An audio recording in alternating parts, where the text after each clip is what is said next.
दही खाऊन तेव्हा तिने मनाशी एक असा निश्चय केला की माझी जर गाय बरी झाली तर मी महाराजांना त्या गाईच्या दुधाचं दही आणीन. ती घरी जाते आणि बघते जे काही गाईचा आजार असतो तो पूर्णतः नष्ट झालेला असतो. गाय अगदी ठणठणीत बरी झालेली असते. ती ठरवते यंदाच्या गुरुवारी आपण स्वामी महाराजांना या गाईच्या दुधाचं दही बनवायचं आणि महाराजांकडे आपण जायचं त्यांच्या नैवेद्याच्या वेळेला, जेणेकरून महाराज त्यांच्या जेवणाच्या बरोबरीने दहीसुद्धा खातील.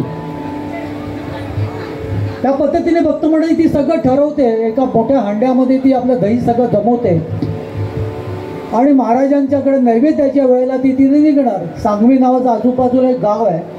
जेमते जरी आपण चालत आलो तरी पाऊण एक तास, पूर्वीच्या लोकांना पाऊण एक तास तसं काय वाटत नसायचं चालायला. पण ती येत असताना मध्ये ती एक दगडाची तिला ठेच लागते आणि ती खाली पडते. नशिबाने दह्याच्या हांड्याला काही होत नाही, पण तिचा पाय मात्र रक्तबंबाळ होते. इथे सुंदराबाई राजवाड्यामध्ये स्वामी महाराजांच्या जेवणाची, स्वामी महाराजांच्या नैवेद्याची तयारी करत असते. तोपर्यंत ही गवळीण काय तिथे पोचत नाही. ती हळूहळू तिचा पाय रक्तबंबाळ झालेला असतो, पण तसं पण जिद्द करून ती कशीबशी तिथे पोचते. तिथे जाऊन पोचते. त्या राजवाड्यामध्ये पोचतात. स्वामी महाराजांचं कसं जेवण, 3 घास, जेमतेम 3 घास. कधी कधी स्वामी महाराजांना सुंदराबाई फसून जेव घालायची.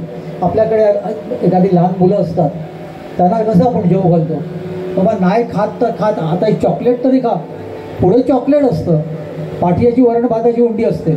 तसं महाराजांच्या बाबतीत संत्रांची फोड असायची, पाठीयाची वरण भाती उंडी असायची. असं फसून महाराजांना जेव घालायचं आणि महाराजांचं जेवण पूर्ण झालेलं. हे पाहताच त्या गवळीला रडू कोसळतो. ती म्हणजे मी एवढा विचार केला सगळं आलो आणि तुम्ही तुमचं जेवण आटपलं, मला मध्ये ठेच लागली. सुंदराबाई तिला विचारते काय झालं, कारण सुंदराबाई ज्या वेळेला यावेळेला स्वामी महाराजांना भरवत असते, जेवणाच्या ताटामध्ये दही नसतं, पण महाराजांच्या तोंडात मात्र भरपूर दही असतं. ज्या वेळेला महाराज तोंड उघडत असायचे, सुंदराबाई त्यांना जेव घालायची, तेव्हा तिला समजलं नाही की महाराजांच्या तोंडामध्ये दही कसं काय. महाराजांच्या तोंडातलं दही बघून सुंदराबाईंना काही कळेनासं झालं, महाराजांच्या तोंडात दही कुठून येते एकसारखं. जेव्हा ही गवळीण आली, रडायला लागली, तेव्हा महाराज तिला म्हणाले, अगं तुझ्या हंड्यातलं दही मी खाल्लं बरं, तू काय चिंता करू नको. ती तो हंडा उघडून बघते तर अर्ध्यापेक्षा कमी दही आतमध्ये असतं. दही सांडलेलं नसतं, तिला ठेच लागली असली तरी दह्याचा हंडा मात्र व्यवस्थित असतो. स्वामी महाराजांना भक्तांची खरोखर खूप काळजी असते. आणि आपण जे आज इथे सगळे एकत्र जे बसलेलो आहोत, स्वामी महाराजांची नुकतीच स्थापना झालेली आहे. प्रत्येक क्षणाला कृपेचा वर्षाव आपल्यावरती होतोय, आपल्याला तो कळत नाही आहे. आणि वातावरणच तसं आहे. म्हणून माझी तुम्हाला नम्र विनंती आहे, आपण या उपासनेमध्ये सामील होऊया. तन मन धन सगळं का आपण व्यवस्थित सुद्धा लावूया. आलेली आहे. आता आपण स्वामी समर्थ महाराजांची पालखी काही दिवसांपूर्वी या मठामध्ये आलेली आहे. त्याचं स्मरण करून स्वामी महाराजांची पालखी, त्या स्वामींचा जय जयकार करून आपण विनंती करूया संकेत मिश्रेंना की स्वामी महाराजांची पालखी घेऊन आपण निघूया म्हणून. बोला अनंत कोटी ब्रह्मांड नायक राजाधिराज योगीराज श्री स्वामी समर्थ महाराज की जय.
झुलते हळू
सात जन्मांची लाभ